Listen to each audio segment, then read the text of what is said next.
আৰু এইটো পুতলা এই ৰবা চাকচোন আমি এতিয়া নাওত উঠিব আহিছো দিবৰ বিলত good afternoon guys welcome back to our YouTube channel নমস্কাৰ মই মোৰ চেনেলত আপোনালোক সকলোকে স্বাগতম জনাইছো আজিৰ ভিডিঅ'টো অলপ স্পেচিয়েল হ'ব যিহেতু সানডে হয় ভাবিছো অলপ ফুৰি আহো আৰু দীপৰ বিললৈকে যাওঁ ভাবিছো আৰু দীপৰ বিলৰ ভিউ পইণ্ট আপোনালোককো দেখুৱাম দীপৰ বিলৰ ভিউ পইণ্ট আমি দীপৰ বিলৰ মাজত নাওৰে যাম তাৰ পৰা আপোনালোকক ভিউ পইণ্ট দেখুৱাম নাৱত উঠি নাওটো অবভিয়াছলি দেখাব লাগিব ন আমি দীপৰ বিলত খোজকাঢ়ি যাব নোৱাৰো নহয় গৈছো দীপৰ বিলত এইবাৰ ভাবিছো আপোনালোককো দেখুৱাও আৰু 3বাৰ মান গ'লোৱে অলৰেডি 3বাৰ নহয় মই গৈছো 7বাৰ গৈছো মই চাই থাকিব ভিডিঅ'টো শেষলৈকে আশা কৰো আপোনালোকে আমাৰ ভিডিঅ'টো ভাল পাব আৰু ভাল পালে প্লিজ লাইক কমেণ্ট কৰিব লাইক কৰিব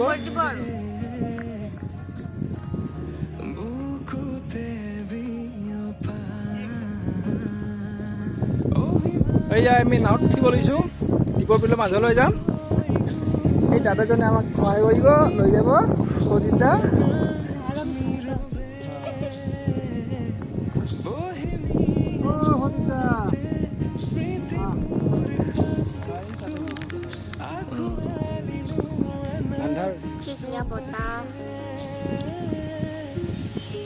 পানী দিয়া দিওঁ নালাগে তোমাক ডুবাই দিম মই দুবাৰ ডুবি কথা নকয় ময়ো ডুবিম মই সাঁতুৰিব পাৰো না অ বাপৰে সাঁতুৰিব পাৰা দীপৰ বিল হৈছে গুৱাহাটী মহানগৰীৰ দক্ষিণ পশ্চিম দিশত অৱস্থিত এটা ডাঙৰ বিল শুনা পোৱা মতে 1950 চনত এক ডাঙৰ ভূমিকম্পত এখন পাহাৰ তল গৈ এই বিলৰ সৃষ্টি হৈছিল এই চক আমি দীপৰ বিলৰ একেবাৰে মাজত আহিছো এই দাদাহঁতে মাছ মাৰি আছে আমাৰ দাদাজনে ধুনীয়াকৈ ফুৰাই আছে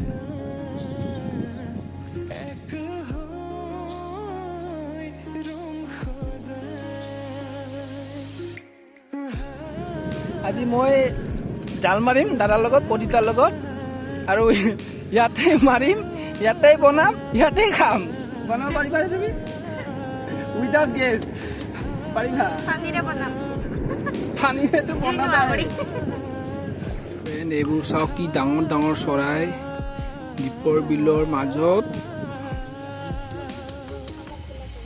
বেছি কাষলৈ গ'লে চৰাইবোৰ উৰি যাব এইবোৰ চৰাইৰ নাম শামুক খোলা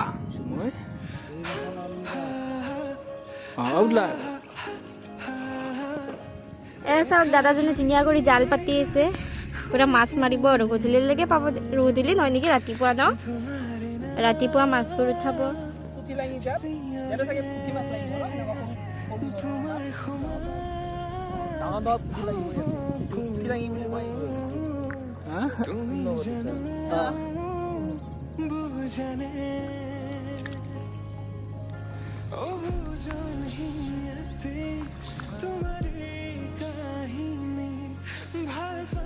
দীপৰ বিল মাছৰ লগতে বিভিন্ন চৰাইৰ বাসভূমি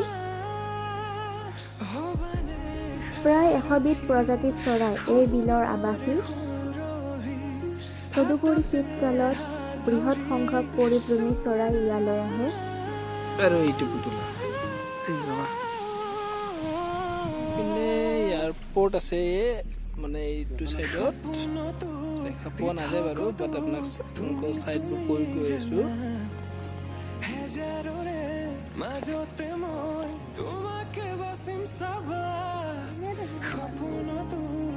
মাছে খাই থাকোৱা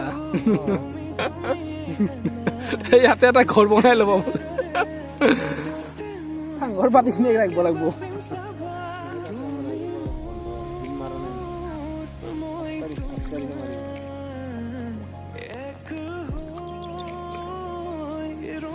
দাদাই কণ্টিনিউ কি ধুনীয়াকৈ জালখন গৈ আছে বেলেঞ্চ দেখিছেনে কি বেলেঞ্চ এই নাওৰ কোণাটোত থিয় হয়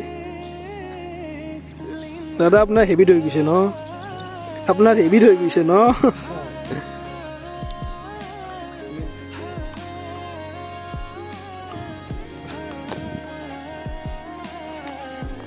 যাব লৈছিলোঁ ভাগৰো লাগিছে আমি বহুতখিনি ভিডিঅ' কৰিছোঁ, কিন্তু আপোনালোকক গোটেইখিনি ভিডিঅ' দেখুওৱা সম্ভৱ নহ'ব বাৰু। যিখিনি পাৰোঁ আপোনালোকক দেখুৱাম, নহ'লে ভিডিঅ'টো অকণমান লম্বা হৈ পৰিব। এই আবেলি হৈছে, আমি আৰু ঘৰ যাব লৈছোঁ। অকণমান আন্ধাৰ হৈছে, আমি বহুতখিনি ফুৰিলোঁ। এই দাদা প্ৰদীপ দাই বহুতখিনি আমাক সহায় কৰিলে। আমি পাৰ আহি পালোঁ।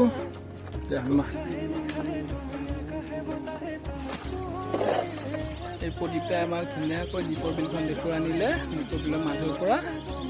ধন্যবাদ প্ৰদীপ দা এইখিনি সহায় কৰাৰ কাৰণে। এয়া গোটেইবোৰ এতিয়া জাল পাতি ঘৰলৈ গৈ আছে। আমি ট্ৰেক্টৰত উঠিম, দীপৰ বিলৰ আমি ট্ৰেক্টৰটো উঠিম ধুনীয়াকৈ। এতিয়া আমি ট্ৰেক্টৰ উঠিম। এইজন আমাৰ গাঁৱৰে পূৰ্ণ বৰদেউতা, তেওঁ সেউজ প্ৰকল্পৰ বিষয়ে অকণমান চৰ্টত কৈ দিব। আশা কৰোঁ আপোনালোকে ভাল পাব বিষয়ে। আমি ৰাইজক এটাই আহ্বান জনাম, আমাৰ যিবিলাক মাটি আছে মাটিবিলাক আপোনালোকে পেলাই নথব। আপোনালোকে মাটিত অলপ কষ্ট কৰিলে দুপইচা নিজৰো হ'ব আৰু নিজেও স্বাৱলম্বী হ'ব পাৰে। এতিয়া চাকৰিৰ আশা ৰাইজে এৰি যিসকল নিবনুৱা আছে, মই নিবনুৱা এটাই আহ্বান জনাম যে আপোনালোকে আপোনালোকৰ নিজৰ মাটিত সেউজ বিপ্লৱ কৰক, সেউজ বিপ্লৱটো আনক। আৰু যদি আপোনালোকৰ নিজৰ মাটি নাই, আপোনালোকে লিজত লৈ হ'লেও অন্যৰ মাটি ব্যৱহাৰ কৰক। দুপইচা ইনকাম কৰাৰ কাৰণে আপোনালোকে চিন্তা কৰক আৰু নিজকে স্বাৱলম্বী কৰক। খেতিৰ মাজত খাপৰ ছাল খাপে চাগে ছাল ওলাইছে। মই উঠিম ৰবা। এই আমি এতিয়া চাওকচোন, আমি এতিয়া নাওত উঠিব আহিছো দীপৰ বিলত। উঠি ক'ত বহিবা তুমি? টায়াৰত বহিবা নেকি তুমি? মজা কৰে দেই, গান গাই আছে, চেল্ফি লৈ লৈ। মই চেল্ফি মাৰা নাই বাৰু, ভিডিঅ' কৰিছো। আমি গৈ আছো এতিয়া ঘৰলৈ। আজি বহুতখিনি ফুৰিলো, দীপৰ বিল চালো। আন্ধাৰটো হ'বই বাৰু, ঘৰলৈ যাব ওলাইছো। আমি বহুতখিনি ফুৰিলো, এতিয়া আমিও ঘৰলৈকে যাওঁ আৰু।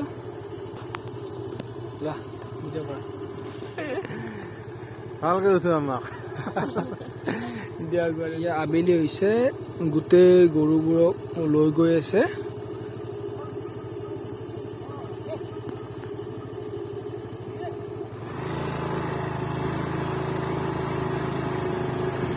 গৰুবোৰ লৈ গৈ আছে।